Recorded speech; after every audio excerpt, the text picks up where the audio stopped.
بسم اللہ الرحمن الرحیم۔ السلام علیکم۔ واقعہ کربلا تاریخ اسلام کا پرسوز واقعہ ہے جو قیامت تک یاد رکھا جائے گا، بلایا نہیں جا سکتا۔ واقعہ کربلا میں نواسۂ رسول صلی اللہ علیہ وسلم حضرت امام حسین رضی اللہ تعالی عنہ شہید ہو گئے تھے۔ یزید خلیفہ کے مسند پر برجمان ہو چکا تھا اور اس کے لیے سب سے بڑا خطرہ اللہ اور اس کے رسول صلی اللہ علیہ وسلم اور دین اسلام پر ڈٹ جانے والے حضرت امام حسین رضی اللہ تعالی عنہ تھے، جنہوں نے اپنے نانا کے حق پر مر مٹنے اور اس کو بچانے کی قسم کھا رکھی تھی۔ یزید یہ سمجھتا تھا کہ والد اور بھائی کی شہادت کے بعد حضرت امام حسین کمزور ہو چکے ہیں۔ اس نے سوچا اپنی طاقت کو مزید بڑھنے اور حکومت کو مکمل طور پر اپنے قابو میں کرنے کے لیے حضرت حسین کو راستے سے ہٹانا ہوگا، لیکن اس کو شاید معلوم نہ تھا کہ سردار جنت کے لیے دنیاوی خلافت کوئی معنی نہیں رکھتی۔ کوفہ والوں کے سینکڑوں خطوط حضرت امام حسین کو موصول ہوئے، جن میں یزید اور اس کے ساتھیوں کے مظالم بیان کیے گئے تھے اور دین اسلام کو درپیش خطرات سے آگاہ کیا جاتا تھا۔ ایک اطلاع آپ کو یہ بھی ملی کہ شراب نوشی عام ہو چکی ہے۔ اپنے والد امیر المومنین حضرت علی رضی اللہ تعالی عنہ کی جائے شہادت پر جانے اور اپنے لوگوں کی رہنمائی کے لیے آپ نے مدینہ سے کوفہ جانے کا فیصلہ کیا۔ چنانچہ 28 رجب سن 60 ہجری کو آپ اپنے 72 ساتھیوں کے ساتھ مدینہ سے کوفہ کی طرف روانہ ہوئے۔ براستہ حضرت امام حسین اپنے 18 اہل بیت اور 50 اصحاب کے ساتھ کربلا پہنچے۔ 8 ذو الحجہ کو آپ کو کوفہ والوں کی عہد شکنی کا اندازہ اس وقت ہو چکا تھا جب آپ نے اپنے چاچا زاد بھائی مسلم بن عقیل کی شہادت کی خبر سنی، لیکن آپ نے اپنا سفر جاری رکھا۔ شاید آپ اپنے نانا حضرت محمد صلی اللہ علیہ وسلم کی اس پیشن گوئی کا انتظار کر رہے تھے جس کا ذکر نبی علیہ السلام نے اپنی زوجہ ام المومنین حضرت ام سلمہ رضی اللہ تعالی عنہا سے کیا تھا۔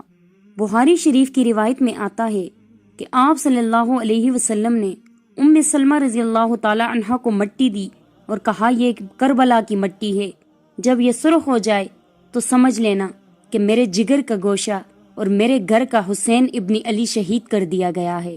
حضرت امام حسین رضی اللہ تعالی عنہ اپنے اہل بیت کے ہمراہ 2 محرم الحرام سن 61 ہجری کو کربلا پہنچے۔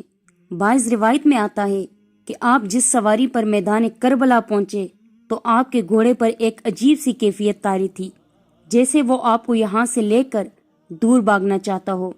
آپ نے پوچھا یہ کون سا مقام ہے تو معلوم ہوا یہ سرزمین کربلا ہے۔ آپ نے فرمایا قافلوں کو یہیں روک دیا جائے، ہم یہاں پر قیام کریں گے۔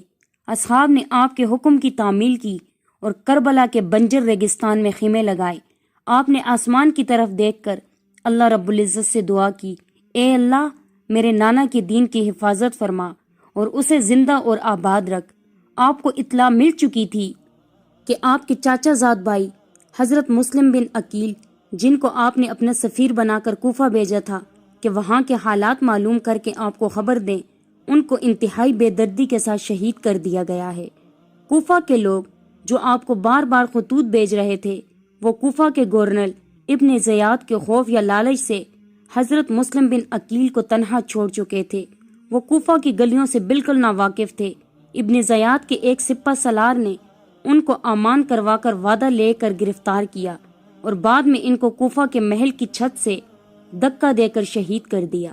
اپنے چاچا زاد بھائی کی شہادت کا صدمہ اور کوفہ والوں کی بے وفائی کا افسوس آپ کو آگے بڑھنے پر مجبور کر رہا تھا۔ مقصد اتنا بڑا تھا کہ آپ پیچھے ہٹ نہیں سکتے تھے۔ حضرت امام حسین کو کوفہ سے سینکڑوں خطوط موصول ہوئے۔ ان کے جواب میں آپ نے مسلم بن عقیل کے ہاتھ جو خط بھیجا اس کے الفاظ کچھ یوں تھے۔ آپ نے فرمایا میں اپنے خاندان کے سب سے بااعتماد چاچا زاد بھائی کو آپ کی طرف بھیج رہا ہوں تاکہ وہ مجھے آپ لوگوں کے حالات سے آگاہ کرے۔ اگر اس نے مجھے یہ خبر دی کہ آپ لوگ وہی ہو جنہوں نے مجھے خطوط لکھے تو میں آپ کے ہاں آؤں گا۔ امام صرف وہ ہے جو کتاب خدا پر عمل پیرا ہو، عدل قائم کرے، دین حق پر یقین رکھتا ہو اور اپنے آپ کو خدا کے لیے وقف کر دے۔ لیکن افسوس، سفیر حضرت امام حسین حضرت مسلم بن عقیل کو شہید کر دیا گیا۔ خیمے لگ چکے تھے اور ترتیب کچھ یوں تھی کہ سب سے پہلے خیمہ حضرت عباس کا تھا۔ حضرت عباس کا نام آتے ہی جو الفاظ ذہن میں آتے ہیں وہ وفا، سچائی، بہادری اور حق پر ڈٹ جانا۔ یہ ایسے شہید ہیں جو غازی بھی کہلاتے ہیں۔ حضرت عباس حضرت علی رضی اللہ تعالی عنہ کی دوسری بیوی ام بنین سے ہیں۔ حضرت عباس علمدار کربلا کے میدان میں حضرت امام حسین کی فوج کے علمدار تھے۔ یزیدی فوج 3 محرم الحرام کو امام کی فوج کے راستے میں پڑاؤ ڈال چکی تھی۔ حالات کشیدگی کی طرف جا رہے تھے۔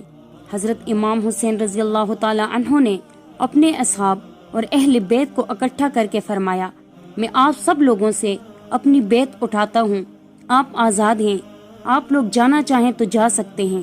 سب نے کہا، ہم آپ پر جان نثار کریں گے، اپنے خون کے آخری قطرے تک دین حق کے لیے لڑیں گے۔ یزید کی بیت کا مطلب یہ تھا کہ اس کے تمام اقدامات کی توثیق جس کا دین اسلام متحمل نہیں ہو سکتا، لہٰذا آپ کے پاس 2 راستے تھے، یا تو واپس چلے جائیں یا حق پر رہتے ہوئے چل لڑیں۔ لیکن معلوم ہوا کہ واپسی کا راستہ یزیدی فوج بند کر چکی ہے۔ اب صرف جنگ تھی یا یزید کے ہاتھ پر بیت۔ ابن زیاد قاضی کوفہ سے حضرت امام حسین کو باغی کلوا کر قتل کا فتویٰ لے چکا تھا اور اس نے مزید فوج کربلا روانہ کر دی تھی تاکہ یزید کی خوشنودی حاصل کر دے۔ روایات کے مطابق حضرت امام حسین رضی اللہ تعالی عنہ کے 72 افراد کے مقابلے میں ابن زیاد نے 4 محرم سن 61 ہجری کو بہت بڑی فوج کا لشکر لے کر کوفہ روانہ ہو گیا۔ حضرت امام حسین کے ساتھ یزیدی فوج کے مذاکرات جاری تھے۔ 7 محرم الحرام کو یزیدی فوج نے طاقت کے نشے میں مست ہو کر حضرت امام حسین کو پیغام بھیجا، آپ اپنے خیمے پانی کے قریب سے اٹھا لیں۔ راستے میں یزید کی فوج کو بٹھا لیا گیا۔ امام کا پانی بند کر دیا۔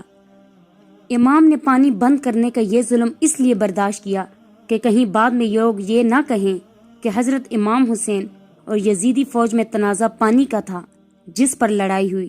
آپ نے ظلم برداشت کیا اور اپنے اصحاب کے ساتھ خیموں کو پانی سے دور کر دیا۔ تپتے صحرا میں سب لوگ پانی کی پیاس سے تڑپنے لگے۔ لوگوں نے پانی کا تقاضا کیا لیکن یزیدی فوج نے پانی بند کر دیا۔ بچوں سے زیادہ دین اسلام کی فکر تھی۔ یقین ظالموں کے ہاتھ اقتدار آ گیا ہے۔ یہ لوگ زمانے جاہلیت سے زیادہ خطرناک اور گمراہ تھے۔ امام کسی صورت میں بھی یزید کے ہاتھ پر بیعت کرنے کو تیار نہ تھے۔ امام نے فرمایا، ہمارا راستہ چھوڑ دو، ہم کوفہ یا کہیں اور چلے جاتے ہیں۔ لیکن یزیدی فوج کسی بدقسمت جانور کی طرح طاقت کے نشے میں چور تھی۔ اس کے سربراہ نے کہا، 2 ہی راستے ہیں، آپ یا تو جنگ کر لیں یا یزید کی بیعت کے لیے تیار ہو جائیں۔ 9 محرم الحرام کو شمر یزید کے ساتھ کربلا کے میدان میں داخل ہوا۔ بعض روایات کے مطابق 9 محرم کو یزید کی فوج میں مزید جنگجو شامل کر دیے گئے تھے جو حضرت امام حسین کی فوج کے 72 جانثاروں سے جنگ کرنے کربلا میں آئے تھے۔ شمر آتے ہی اپنی مکاری کا استعمال کرنا چاہتا تھا۔ اس نے حضرت عباس اور اس کے بھائیوں کے نام امان نامہ بھیجا کہ آپ لوگ اصطلاحی سے الگ ہو جائیں، آپ کو امان ہے۔ شمر نے کہا، آپ کی والدہ میرے قبیلے سے ہے اور اس رشتے سے میں آپ کا ماموں لگتا ہوں، لہٰذا آپ کو آپ کے بھائیوں سمیت امان دیتا ہوں، آپ لوگ جہاں جانا چاہیں چلے جائیں۔ حضرت عباس، جن کا نام ہی وفا کا پیکر ہے، وہ کہاں ایسی باتوں میں آ کر اپنے بھائی کو چھوڑنے والے تھے۔ آپ کی ماں کا ذکر جب آیا تو حضرت عباس نے شمر کو کہا، او ملعون، اپنی ناپاک زبان سے میری ماں کا نام مت لے، ان کی تربیت اور حکم سے میں آج یہاں پر موجود ہوں۔ 9 محرم الحرام کی رات حضرت امام حسین کو یقین ہو گیا کہ یزیدی فوج آپ کا خون بہانے کے درپے ہیں۔ آپ نے اپنے تمام اصحاب اور اہل بیت کو کہا، اب بھی موقع ہے، جو جانا چاہتا ہے وہ جا سکتا ہے، دشمن جہنم خریدنا چاہتا ہے۔ میری خواہش ہے کہ میرے نانا کی امتی جہنم سے بچ جائے، لیکن وہ ہمارے خون کے پیاسے ہیں۔ روایات میں آتا ہے حضرت امام حسین نے روشن محرم کروا دی کہ جو کوئی جانا چاہے تو جائے۔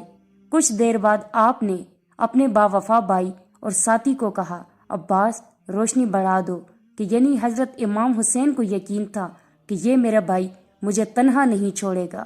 10 محرم کو سورج ہوا۔ تمام اصحاب اور اہل بیت نے رات جاگ کر گزاری تھی۔ سب لوگ پیاس سے نڈھال تھے۔ 7 محرم کی شام حضرت حسین کے حکم سے حضرت عباس اپنے چند افراد کے ساتھ یزیدی فوج کو دھکیلتے ہوئے فرات سے پانی کا مشکیزہ بھر لائے تھے، لیکن 10 محرم کو فوج کئی گنا زیادہ بڑھ چکی تھی۔ شمر راستے میں حائل تھا۔ پیاسے بچوں کی چیخیں، سکسیاں ماحول کو غمگین بنا رہی تھی۔ حضرت امام حسین کی 4 سالہ بیٹی حضرت بی بی سکینہ پیاس سے نڈھال تھی۔ انہوں نے اپنے چاچا حضرت عباس سے پانی کا تقاضا کیا۔ حضرت عباس بی بی سکینہ اور حضرت علی اصغر کے لیے پانی لینے نکلے۔ آپ کے ایک ہاتھ میں علم تھا، دوسرے ہاتھ میں تلوار تھی۔ مشکیزہ آپ نے اپنی پشت پر لٹکایا۔ حضرت امام حسین کی اجازت سے پانی لینے روانہ ہو گئے۔ یزیدی دشمن گاٹ لگائے بیٹھے ہوئے تھے۔ علی زادے کی ہیبت اتنی تھی کہ کوئی سامنے آنے کی جرت نہیں کرتا تھا۔ یزیدی فوج کو پیچھے دھکیلتے ہوئے حضرت عباس پانی تک پہنچ گئے۔ آپ نے مشکیزہ پانی سے بھرا اور اپنے گھوڑے پر اپنے سامنے رکھ لیا۔ حضرت عباس تیزی سے خیموں کی طرف گھوڑا دوڑا رہے تھے کہ کسی تیر انداز نے تیر مشکیزے پر مارا۔ پانی ضائع ہونے لگا۔ آپ نے اپنے مولا کا علم نیچے نہیں کیا۔ اپنی جان کی پرواہ کیے بغیر آپ نے تلوار والا ہاتھ مشکیزے کے پانی کو ضائع ہونے سے بچانے کے لیے استعمال کیا اور پرچم بلند رکھا۔ تلوار ہاتھ میں نہ ہونے کا فائدہ اٹھاتے ہوئے ایک یزیدی سپاہی نے، جو درخت کی آڑ میں چھپا ہوا تھا، تلوار سے ایک زوردار وار کیا۔ جس ہاتھ میں علم تھا وہ بازو شہید کر دیا گیا۔ حضرت عباس نے درد کی شدت کے باوجود علم دوسرے ہاتھ میں تھام لیا اور چند تیر مشکیزے پر لگے اور پانی تیزی کے ساتھ ضائع ہونے لگا۔ اسی اثنا میں آپ کا دوسرا بازو بھی شہید کر دیا گیا۔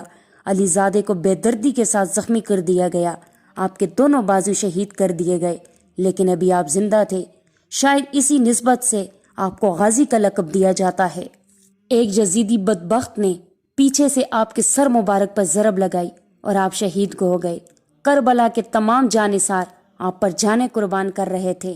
حضرت امام حسین ان ظالموں کو آخر تک یہی ترغیب دیتے رہے کہ اے ظالموں، کیوں اپنے لیے جہنم خریدتے ہو؟ مگر آپ کی ایک نہ مانی گئی اور ایک ایک کر کے آپ کے تمام ساتھی شہید کیے جا رہے تھے۔ بالآخر آپ لڑنے کے لیے کربلا کے میدان میں اترے اور یزیدی فوج کی صفوں کی صفیں الٹ دی۔ نواسہ رسول صلی اللہ علیہ وسلم قہر بن کر یزیدی فوج پر ٹوٹے۔ 10 محرم الحرام عصر کی نماز کا وقت ہوا۔ آپ گھوڑے سے اترے، ریت سے تیمم کیا اور نماز کے لیے کھڑے ہوئے۔ یزیدی فوج کے بزدل سپاہی جو قریب ہی منڈلا رہے تھے اور حملہ کرنے کی جرت نہیں رکھتے تھے، حضرت امام حسین کے نماز میں مصروف ہونے کی وجہ سے آپ پر حملہ کرنے کی جرت جتا پائے۔ چاروں طرف سے آپ پر تیروں کی برسات کر دی گئی۔ نماز میں مصروف ہونے کی وجہ سے حضرت امام حسین رضی اللہ تعالیٰ عنہ کو تیروں کی تکلیف کا اندازہ نہیں تھا۔ یزیدی بدبختوں کو شاید معلوم نہ تھا کہ یہ علی زادہ ہے، اور حضرت علی رضی اللہ تعالیٰ عنہ بھی نماز میں مشغول ہوتے تو اس قدر خدا کی یاد میں ڈوب جاتے کہ کسی تکلیف کا اندازہ ان کو نہیں ہوتا۔ جب حضرت امام حسین رضی اللہ تعالیٰ عنہ سجدے میں گئے تو شمر نے اپنی تلوار کی ضرب سے آپ کا سر مبارک جسم سے الگ کر دیا اور اس کو نیزے پر بلند کر دیا۔ حضرت زینب رضی اللہ تعالیٰ عنہا یہ سارا منظر دیکھ رہی تھی۔ خیموں سے بیبیوں کے رونے کی آوازیں آئی تو یزیدیوں نے خیموں کو آگ لگا دی۔ خواتین کے سروں سے دوپٹے چھین لیے اور سب کو قیدی بنا کر یزید کے دربار میں پیش کر دیا گیا۔ یہ تھا دردناک کربلا کا واقعہ۔ اللہ حافظ۔